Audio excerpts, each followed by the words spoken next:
Now, that's right. But the college as a whole is not mentioned as much as we would have anticipated it would be. And James's as well. And we were wondering whether that's because they're unimaginable without each other, or is there a bigger divide than people think? No, it's like mommy. Yeah, exactly. It's a mommy take it thing. for granted. And that's kind of the assumption we came up with. I think that's right.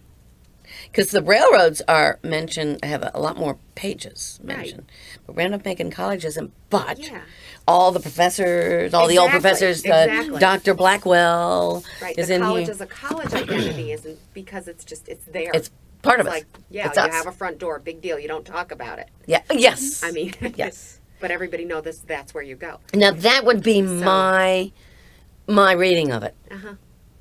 It's just too much a part of us. Right. And the one thing that we didn't see was in many town-gown relations, there's extraordinary contention. Yeah, no, and pressures, and we haven't really run across that. There's some here and there. It's that love-hate sort of thing. It's like tensions that are healthy in a relationship. Yeah. You know, if you need to have that because everybody has a different point of view. Yeah. Or if you don't have the tensions, that means you're not talking. Right. And when I was looking up the census figures, too, was that, essentially when school's in session, 1 in 6 people in the boundaries of Ashland is a college student. That's a lot of economic power. It sure is. And that really skews the age numbers. Mm-hmm. Oh, yeah, because we would be a lot older if we weren't. Yeah. Mm-hmm. The downtown businesses have always said, how can we get the college kids on campus? And it used to be that we had bars, but of course you can't do that anymore.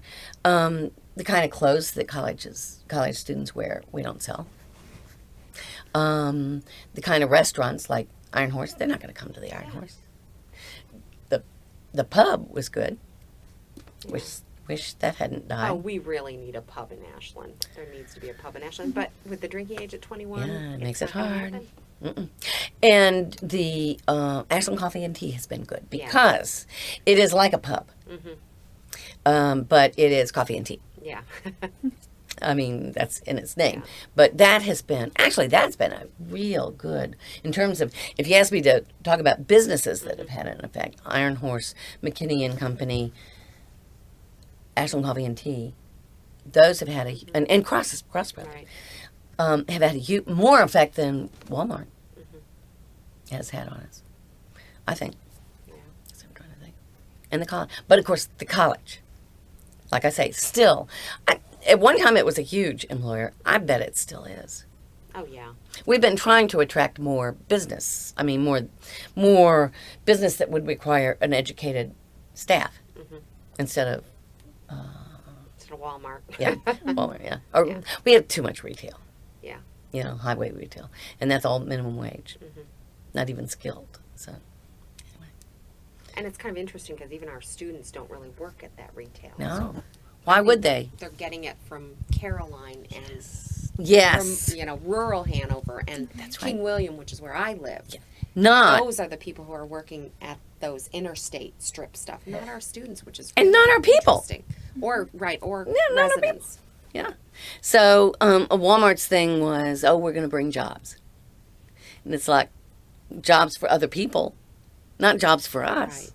We need the thing we have. John Newell pushed that all the time. The thing we need are jobs for an educated or skilled workforce, which we have, but everybody has to commute to Richmond or someplace else, and spouses of the college people in the town, you have to commute. So it would be really nice to have more Philip Morris's or Altria offices down here. So let's see. Well, and Ashland doesn't.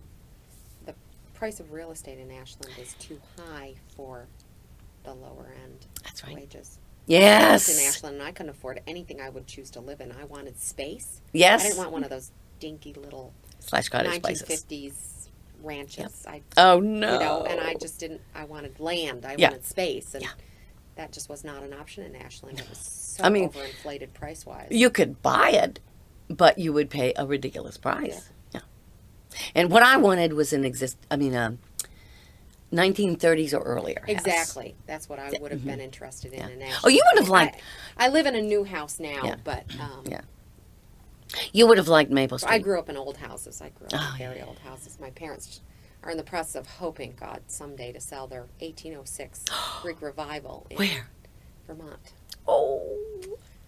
Gorgeous house, but there's no market up there. Oh, yeah. But, yeah, I mean, it's got its 1930s pantry. It's got its, actually it's earlier than 30s, but it's, it's got, it's great if I could only move it here. But. Oh, we don't have those things here. I can afford an old house down here because there's so few left that are good. Yeah, same. Yeah. So. That's right. There's a lot of them. Termites didn't get. A lot of them up there. Yeah. We lived up there long enough that you could go into these little towns like Ashland. All the houses had a plaque on them. Oh, yeah. So you got to know what dates they were. Oh, yeah. And it was an education in itself. Because then you could see a house that didn't have a plaque on it and recognize that it was old. Yeah. I mean, just zillions of towns with existing. And that just doesn't happen in Virginia. That's why we're unusual. Yeah, Ashland has a lot more older homes than most towns in Virginia have left. That's right. And all right next to each other. Particularly towns that weren't historically terribly wealthy. Yeah, because we weren't terribly wealthy. Yeah. We had a few people, but... Yeah. We're good. It's a neat town. Yes. But I wish you could live here. I can't afford to live here I know. unless I had a dinky little house I would hate. Mm-hmm. So I actually have a new house, but I have 5 acres that are I can garden my little heart out. Yeah. Yeah. So yeah. trade-offs. On Maple Street, there was a vacant lot next door, and they let us garden in that. So we had about 2 acres. But in our old age, my husband would put tomatoes all over everything. Our entire yard would be tomatoes. Where we are now. All right. So thank you very much. You're welcome. You're welcome. This was fun.